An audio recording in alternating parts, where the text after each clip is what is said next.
Scarcity, choice, opportunity cost.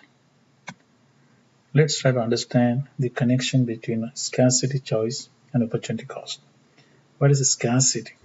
It is the fundamental economic problem of having unlimited wants of human beings in a world of limited resources.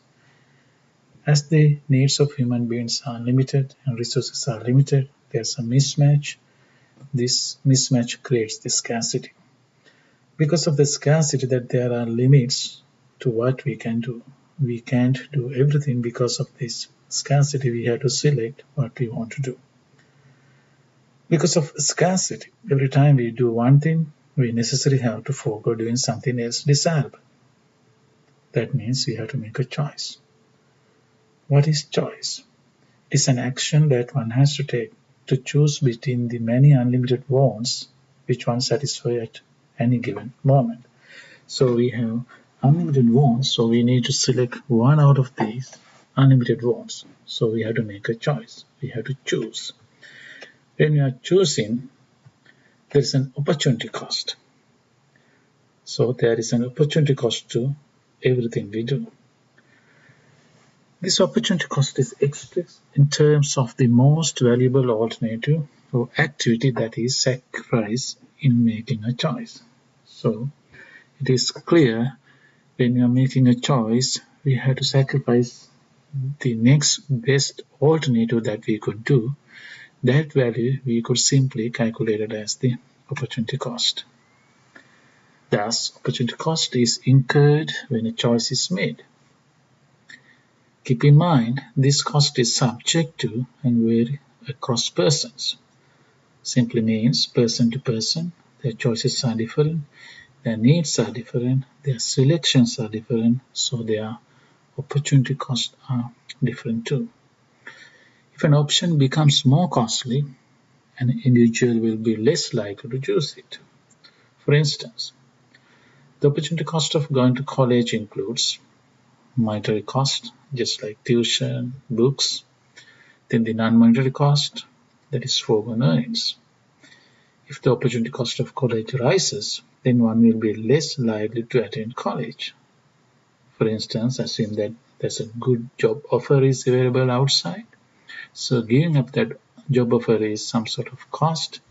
So one would think going to do a job instead of going to college. For instance, if monetary cost is $5,000 and non-monetary cost is $35,000 per year, the opportunity cost of going to college is $40,000 per year. If the $35,000 per year is a fantastic job offer, one would not like to lose that possible earnings by going to college. Now let's try to understand how to calculate this opportunity cost. Let's look at one example. Assume it takes 1 hour to travel from city A to city B by air, but it takes 5 hours by bus.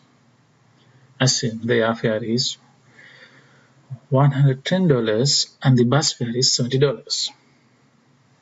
If you are asked to calculate which is cheaper for someone whose opportunity cost of travel time is $6 per hour, or whose opportunity cost is $10 per hour, and whose opportunity cost is $14 per hour.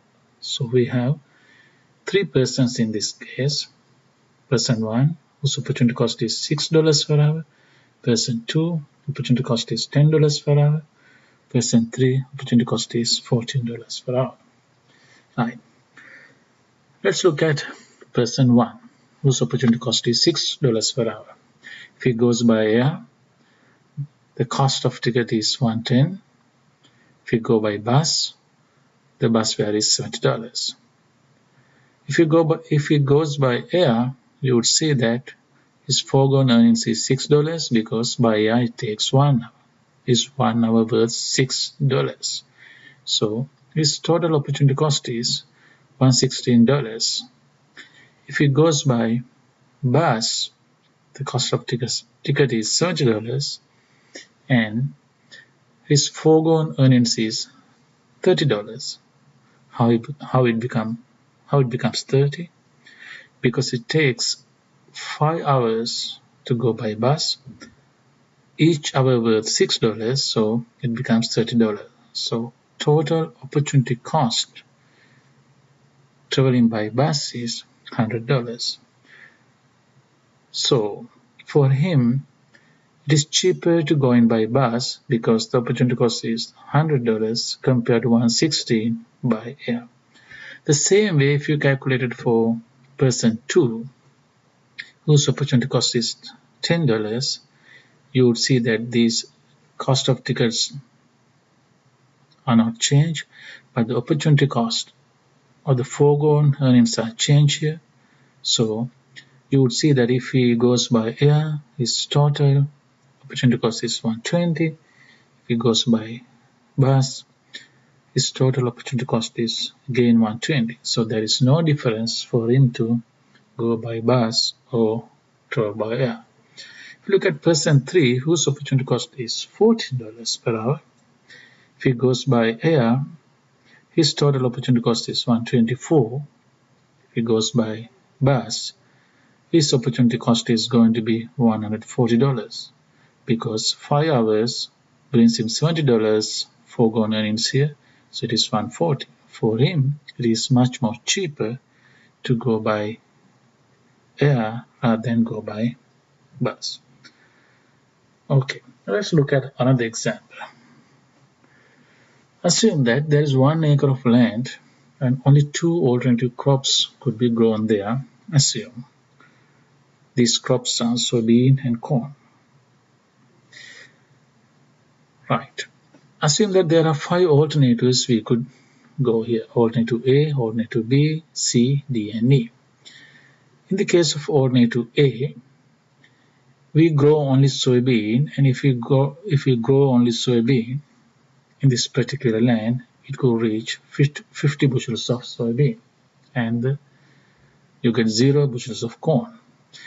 If moves from A to B, it results 40 bushels of soybean plus 30 bushels of corn. So you would see when going from alternative A to B, you would lose 10 bushels of soybean. So the opportunity cost of soybean in bushels is 10. The same way, if it moves from B to C alternative, you would see that you lose 15 bushels of soybean here, you get 45 bushels of corn here.